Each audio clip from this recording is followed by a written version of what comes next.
If you go to the 3D view, you'll be able to see the foundation work that you've done already.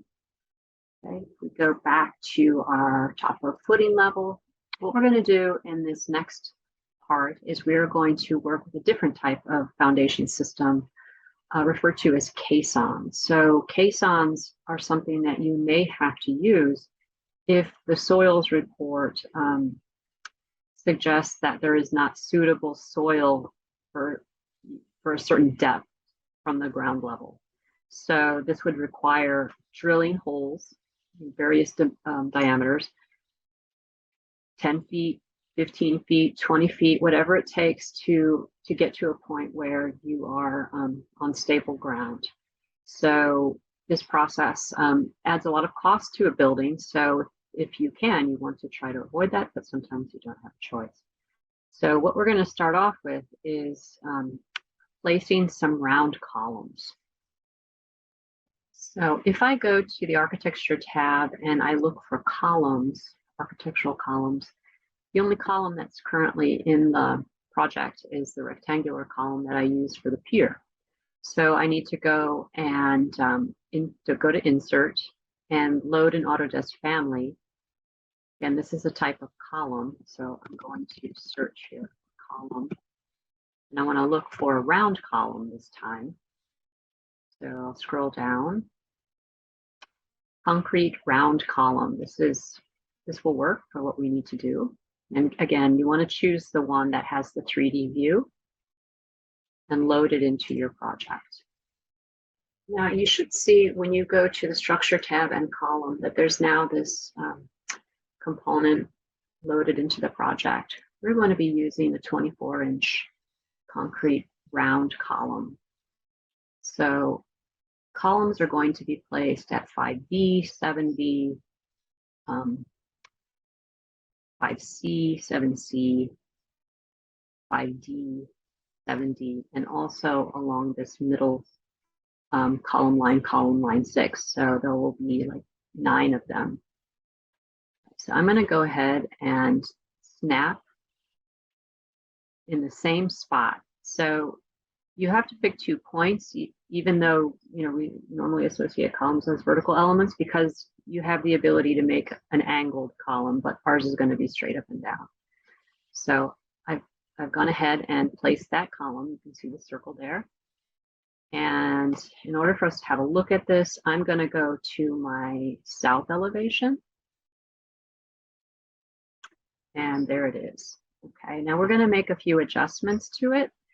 On top of this, and just to give you a little bit of kind of overview of what will happen later, at some point we'll put a floor in at this level. And supporting that floor, we're going to use something called a grade beam that will sit on top of these caissons. But I'm going to raise the caisson up a little bit. So I'll click on it, and from the top of the footing, the base offset, I'll change that in a moment, but the top offset, I'm going to raise it up 1 foot. So it's going to sit above that level of the top of the footing that we looked at the previous portion of the exercise. And as far as the depth goes, I mean, this is a 10-foot caisson. Maybe I want to make that 15 feet. And again, this is all going to be, how deep that is will really be determined by the soils report and with the assistance perhaps of an engineer in helping you to size things. So now I'm going to go back to my top of footing level.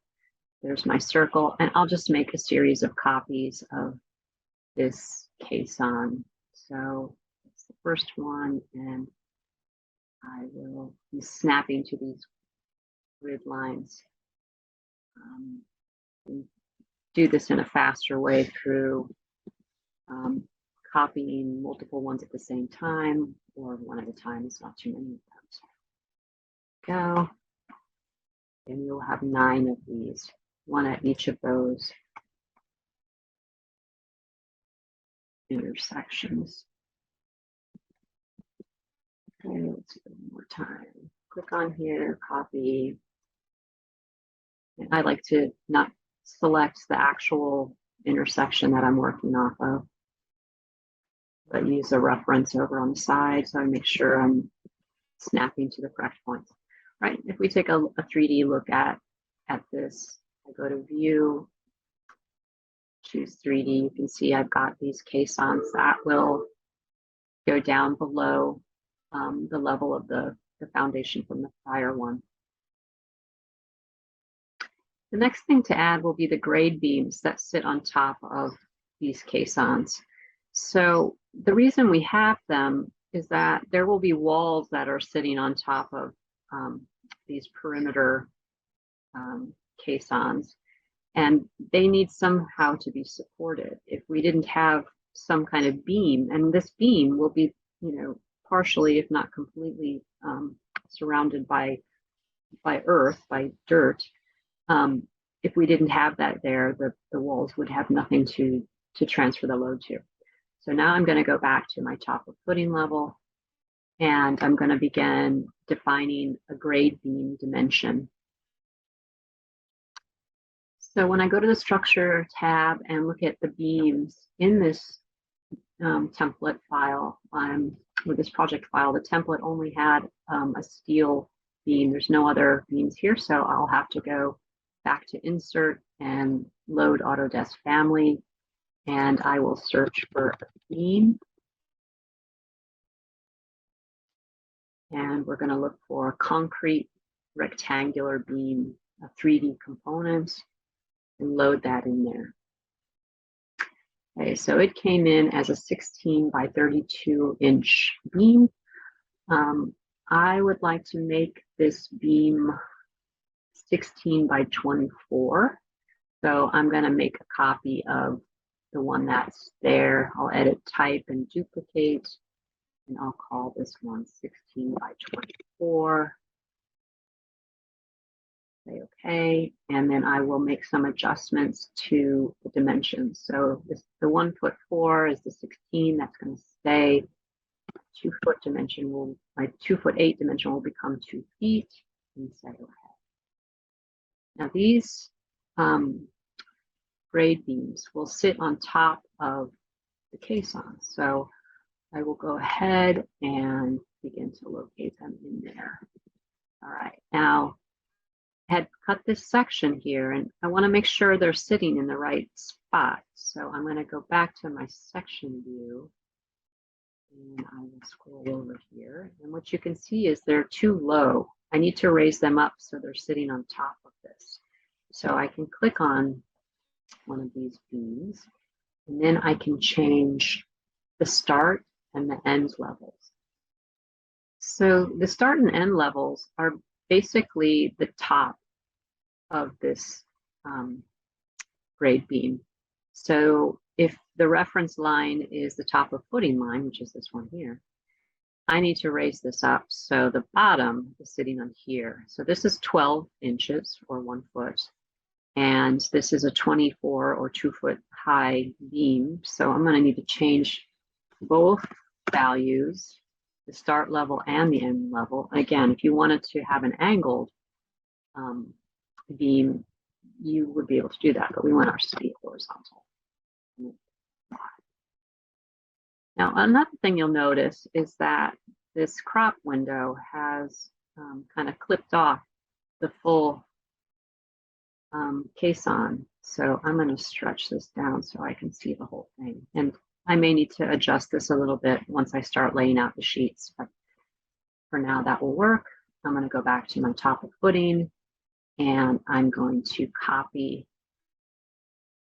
that grade beam over. And to finish this structure, we just need to add the grade beams going in the other direction. So I'm going to go to the top of footing level, and I will go to structure, beam, and I will click on the 16 by 24 like I had used previously, and I will run them from column center line to column center line. As you can see, they're dropped below where they need to be, so I'm going to raise them up like I did the other one to 3 feet. for the end level offset and the start level. Okay, and then I will take that and I'll copy it in the other two locations.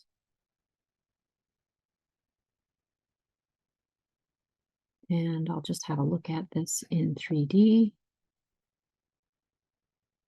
Okay, and everything seems to look okay.